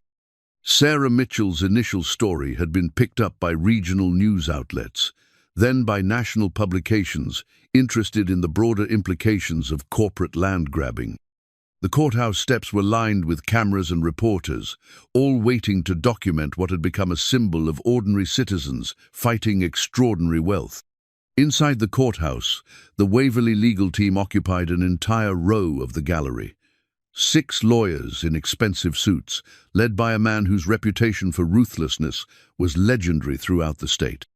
They radiated the quiet confidence of people who'd never lost a case they truly cared about winning. Colt sat alone in the back of the courtroom, as far from his family's legal team as possible. He looked haggard, as if he hadn't slept in weeks, and when his eyes met Josie's across the crowded room, she saw something that looked like barely controlled desperation. Judge Margaret Sullivan entered with the brisk efficiency of someone who'd presided over 3 decades of legal disputes and had little patience for grandstanding from either side. She was known for her fairness, her sharp intellect, and her intolerance for legal maneuvering that served no purpose beyond delay and obfuscation. This court will hear arguments in the matter of Cartwright versus Waverley Holdings, Judge Sullivan announced. Mr. Henderson, you may proceed with your opening statement. David Henderson stood and approached the bench with the measured confidence of someone who'd been preparing for this moment his entire career. Your Honor, this case is about more than property rights or mortgage disputes. It's about whether wealth and influence can be used to systematically target vulnerable families and strip them of their heritage through deception and manipulation. He gestured toward the document spread across his table. The evidence will show that Waverley Holdings engaged in a deliberate campaign to acquire the Cartwright property through fraudulent means, ignoring homestead protections that have been in effect for over a century, and using their influence to harass and intimidate a widow trying to raise her children. The opposing counsel, Harrison Blackwood, rose with the theatrical flair that had made him both famous and feared. Your Honor, this is a simple matter of contract law. Mrs. Cartwright signed a mortgage agreement. She defaulted on that mortgage. The current holder of that mortgage has every right to foreclose. Everything else is emotional manipulation, designed to distract from these basic legal facts. What followed was a legal battle that rivaled anything seen in the county courthouse. Henderson methodically presented evidence of the homestead protections, the water rights that made the property valuable, and the pattern of harassment that had been designed to force Josie off her land. He called witnesses who testified about similar tactics used against other families, creating a picture of systematic abuse of power. Mrs. Henderson took the stand to describe how her own family had nearly lost their farm to similar tactics. Her voice shook with emotion as she described the stress that had contributed to her husband's declining health and their desperate scramble to save their home. They don't just want your land, she said, looking directly at Josie. They want to break your spirit so thoroughly that you'll never think to fight back against anyone ever again. The Waverley legal team fought back with technical challenges to every document, procedural objections to every piece of evidence, and character attacks on the witnesses that made the courtroom feel more like a battlefield than a place of justice. They questioned Josie's fitness as a mother, her financial responsibility, and her motivations for fighting the foreclosure. But their strategy began to unravel when Colt took the stand. Henderson had called him as a witness, despite the obvious complications it created. Colt walked to the witness stand with the bearing of a man who'd made peace with the cost of telling the truth, regardless of the consequences. Mr. Waverley, Henderson began, what is your relationship to the defendant corporation? Waverley Holdings is a family business. I'm a beneficiary of the trust that controls it, though I have no operational authority over its decisions. Were you aware of your family's interest in the Cartwright property? Colt's voice was steady but heavy with regret. Not initially. I learned about it only after I'd begun helping Mrs. Cartwright with storm repairs to her home. And how did you learn about it? My father informed me during a conversation where he made it clear that my association with Mrs. Cartwright was problematic for the family's plans. Henderson moved closer to the witness stand. What were those plans, Mr. Waverley?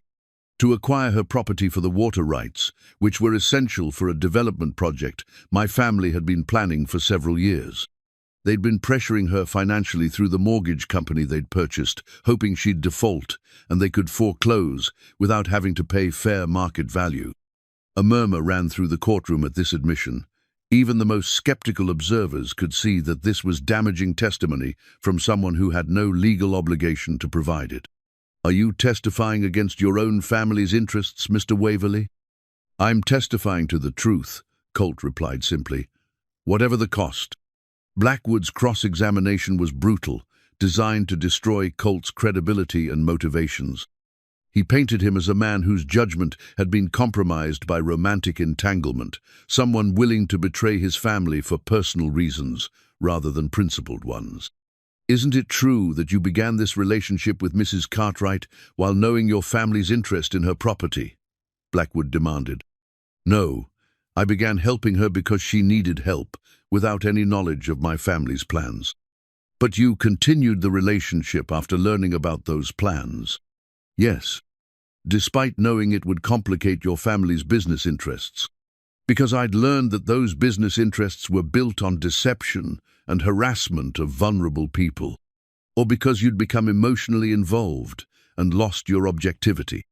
Colt was quiet for a moment, considering the question with the seriousness it deserved. When he answered, his voice carried the weight of a man who'd examined his own motives thoroughly and honestly. Perhaps both, he admitted, but my emotional involvement doesn't change the facts about what my family did or make their actions any less wrong. The courtroom fell silent at this admission. Even Blackwood seemed momentarily stunned by Colt's willingness to acknowledge personal motivations while standing by his testimony about the underlying facts. As the morning wore on, the evidence mounted like building storm clouds. The original homestead deed, the documentation of water rights, the correspondence showing deliberate manipulation of local officials each piece, strengthening Henderson's case that Waverley Holdings had overreached their legal authority and engaged in fraudulent practices. But the most powerful moment came when Josie herself took the stand. Henderson's questions were gentle, designed to let her tell her story in her own words. She spoke about Thomas's death, the struggle to maintain the homestead, the fear of losing everything her family had worked generations to build. This land isn't just property to us, she said, her voice carrying clearly through the packed courtroom. It's where my husband is buried, where my children learned to walk, where 4 generations of my family have worked and loved and built their lives. It's not something that can be replaced with money, no matter how much they offer. When Blackwood rose for cross-examination, his usual aggressive tactics seemed to falter against Josie's quiet dignity. He tried to portray her as financially irresponsible, emotionally manipulative, and ungrateful for the help she'd received. But each attack only served to highlight the contrast between corporate ruthlessness and human resilience. As the morning session ended, Judge Sullivan called for a lunch recess. The courtroom emptied slowly, with spectators clustering in small groups to discuss what they'd witnessed. Outside on the courthouse steps, the crowd had grown larger, with supporters holding signs that read, "Justice for Josie" and "Stop Corporate Bullying." But inside the courthouse, in a small conference room, the real battle was just beginning. The Waverley legal team had requested a meeting with Henderson and Josie, ostensibly to discuss settlement options. As they gathered around a scarred wooden table, it became clear that the morning's testimony had shifted the balance of power in ways that no one had fully anticipated. The settlement conference felt more like a hostage negotiation than a legal proceeding. Harrison Blackwood sat across from Josie and David Henderson, with the cold efficiency of a man accustomed to buying his way out of problems that couldn't be won through conventional means. "Let's dispense with pretense," Blackwood began, spreading documents across the table. "My clients are prepared to offer Mrs. Cartwright $500,000 for her property, along with moving expenses and a non-disclosure agreement. The offer was staggering more money than Josie had ever imagined possessing. It would solve every financial problem her family faced, provide security for Jake and Luke's education, and free them from the stress of constant struggle. But it would also mean abandoning everything Thomas had died trying to preserve. "And if we refuse?" Henderson asked. "Then we return to court this afternoon, where I'll present evidence that Mrs. Cartwright has been cohabitating with Mr. Waverley in an unmarried relationship, exposing her children to an inappropriate domestic situation. The social services investigation will be revived with new urgency, and I'll ensure that every aspect of her personal life is scrutinized in excruciating detail." The threat hung in the air like poison. Josie felt her chest tighten with fear for her children, but also with rage at the casual cruelty of people who would use love as a weapon. "You're talking about destroying a family to protect a business deal," Henderson said quietly. "I'm talking about protecting legitimate property interests from emotional manipulation and legal harassment," Blackwood replied. "The choice is Mrs. Cartwright's." Josie looked at the settlement documents, seeing not just money, but the crushing weight of surrender. Everything her family had fought for, everything Thomas had believed in, reduced to a financial transaction that would enrich the very people who'd caused their suffering. "I need a few minutes to think," she said finally. Alone with Henderson in the courthouse hallway, Josie tried to weigh impossible choices. The money would indeed solve their immediate problems, but what would it teach her sons about standing up for what was right? What precedent would it set for other families facing similar pressure? "What do you think I should do?" she asked Henderson. "I think you should do what you can live with," he replied. "But I'll tell you this, if we go back in there and fight, win or lose, you'll never have to wonder whether you had the courage to stand up for what you believed in." Before Josie could respond, she saw Colt approaching from the far end of the hallway. He walked slowly, as if each step required tremendous effort, and when he reached them, she could see the toll the morning's testimony had taken on him. "How bad is their counter-threat?" he asked without preamble. "Bad enough," Henderson admitted. "They're prepared to make this very personal and very ugly." Colt nodded grimly. "I figured they would be." He turned to Josie, his expression serious but determined. "I have something I want to say to you, and I need you to hear it before you make your decision." He reached into his jacket pocket and pulled out a small velvet box, holding it between them like an offering. "This was my grandmother's ring. It's not expensive or flashy, but it meant something to her and my grandfather, who built a life together based on love and respect rather than money and status." Josie stared at the box, understanding its implications, but afraid to hope for what they might mean. "I know I have no right to ask this," Colt continued. "I know I've made mistakes that hurt you and the boys. But I also know that what we found together is worth fighting for, regardless of the cost. If you'll have me, I want to marry you. Not because it solves our legal problems or protects you from my family's threats, but because I love you, and I want to spend the rest of my life proving that love is stronger than money." "Colt," Josie began, but he held up a hand to stop her. "I've already told my family that I'm renouncing any claim to the trust or the business. I'll make my own way in the world, starting with whatever skills I have and whatever courage I can find. If you say yes, we'll face whatever comes together. If you say no, I'll still fight them with everything I have to protect you and the boys." The hallway seemed to fade around them as Josie processed what he was offering, not just marriage, but partnership in facing down forces that neither of them could defeat alone. It was a proposal born not of romance, but of shared values and mutual respect, the kind of foundation that could weather any storm. Before she could answer, Jake and Luke came running down the hallway, having escaped from the courthouse childcare area where they'd been waiting. They threw themselves at Colt with the uninhibited joy of children who'd been denied something precious and had suddenly gotten it back. "Mr. Colt," Jake exclaimed, "are you really going to marry Mama?" "Did you ask her properly?" Luke demanded. "You're supposed to get down on one knee and everything." Despite the gravity of their situation, Josie found herself laughing at her son's priorities. Colt looked at her questioningly, and when she nodded, he did indeed drop to one knee in the courthouse hallway, surrounded by lawyers and litigants and the everyday machinery of justice. "Josie Cartwright," he said formally, "will you marry me?" "Yes," she replied, her voice carrying clearly down the hallway. "Yes, I'll marry you." The simple gold band slipped onto her finger as if it had been made for her, and when Colt stood up to kiss her, their audience of courthouse personnel broke into spontaneous applause.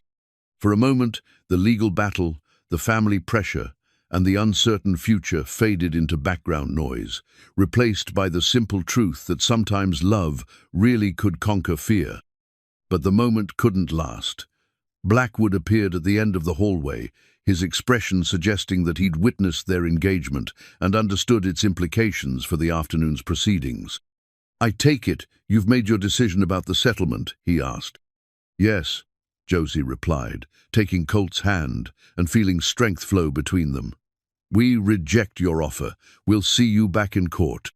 The afternoon session began with Judge Sullivan's announcement that new evidence had been submitted by both sides. Henderson had filed Colt's formal renunciation of his family interests, along with documentation that his testimony hadn't been motivated by financial gain, but by principle. More importantly, he'd also filed the engagement announcement and marriage license application, creating a legal framework that would protect Josie from future harassment based on their relationship status. Blackwood responded by calling Colt's father to the stand, clearly intending to use family dynamics to discredit his son's testimony. The elder Waverly took the witness stand, with the bearing of a man accustomed to getting his way through intimidation and influence. "Mr. Waverly," Blackwood began, "what is your assessment of your son's mental state during this period?" "Objection," Henderson called out. "The witness isn't qualified to make psychological assessments." "Sustained," Judge Sullivan ruled. "Rephrase your question, Mr. Blackwood. Has your son's behavior been consistent with the rational decision-making you've observed from him in the past?" The elder Waverly's eyes found Colt in the courtroom before he answered. "My son has always been idealistic.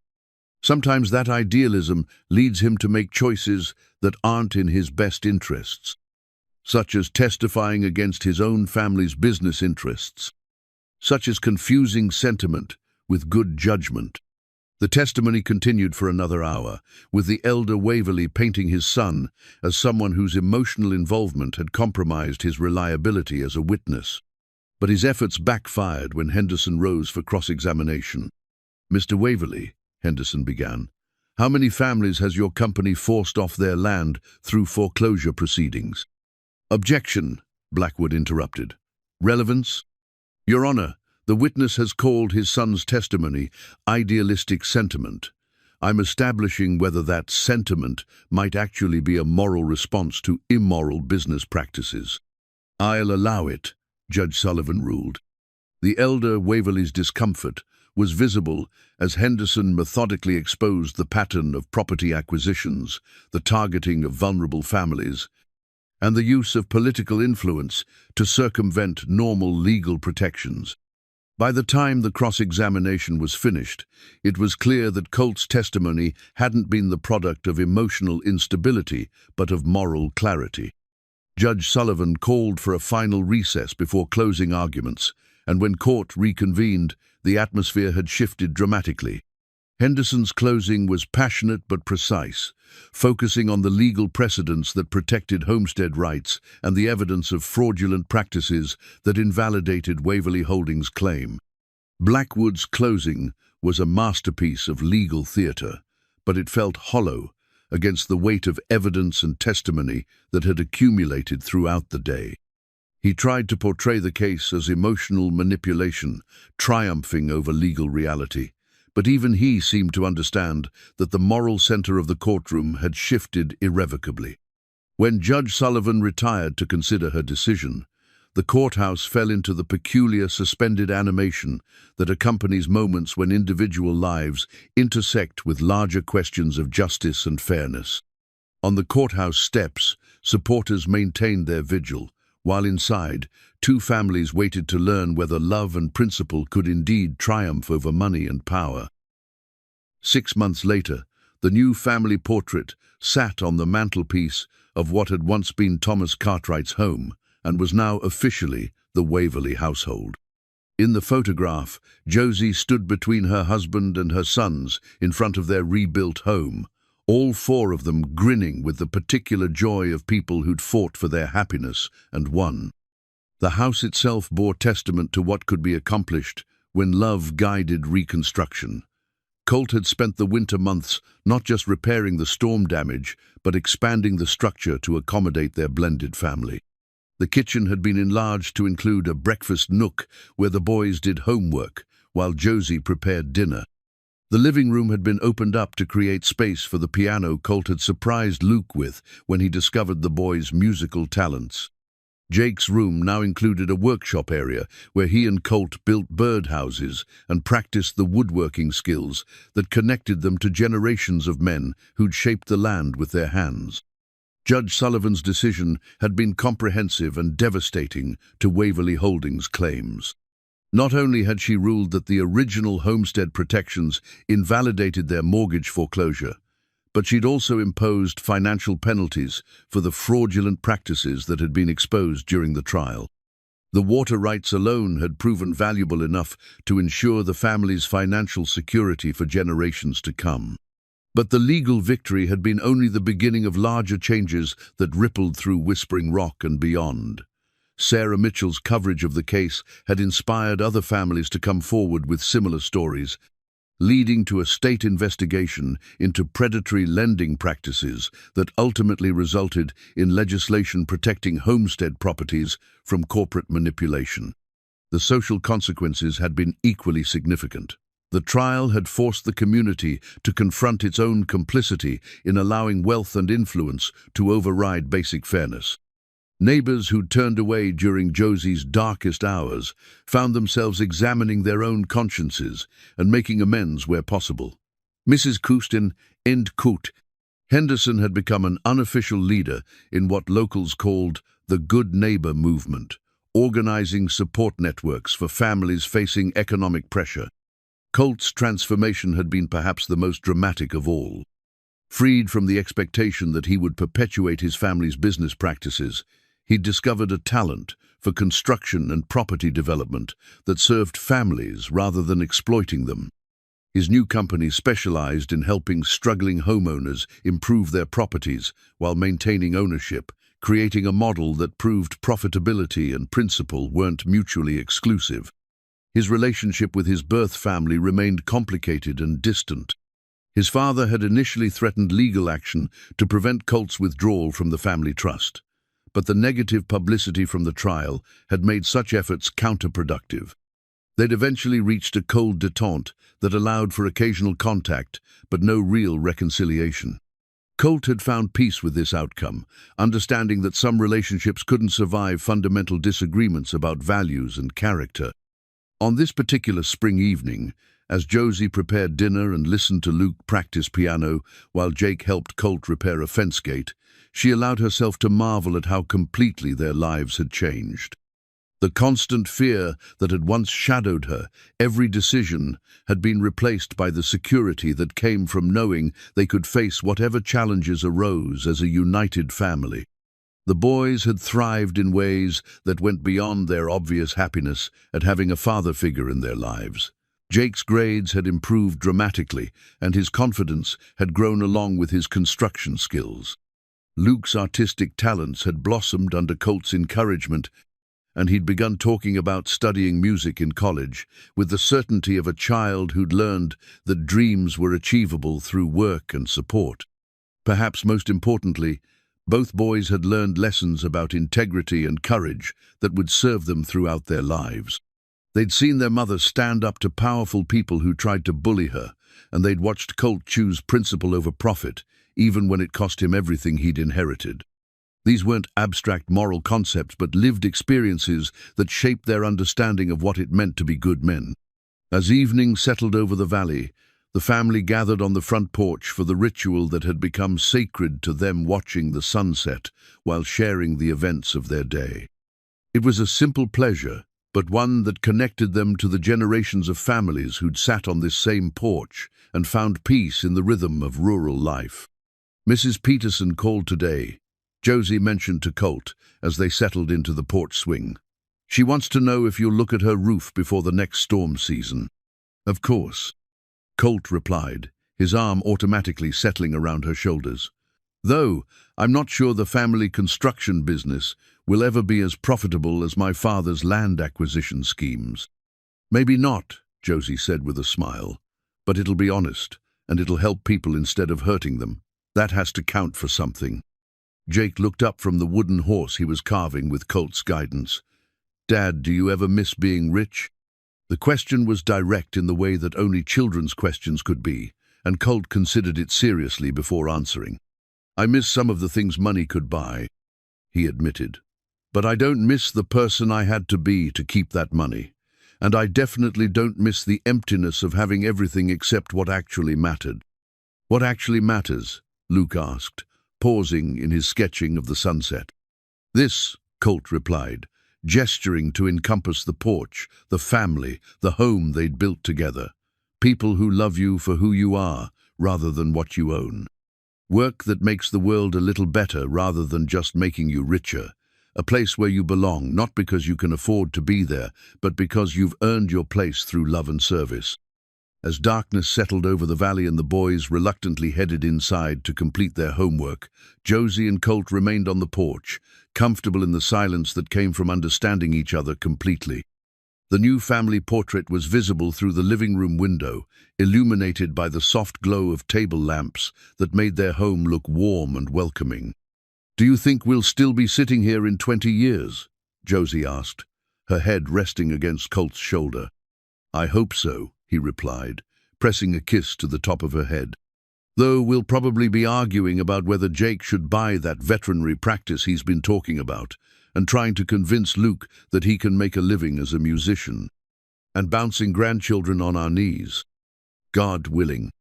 They sat in comfortable silence for a while longer, listening to the familiar sounds of the countryside settling into night. In the distance, they could hear the lowing of cattle from neighboring farms, the rustle of wind through the cottonwoods by the creek, and the gentle sounds of their sons getting ready for bed.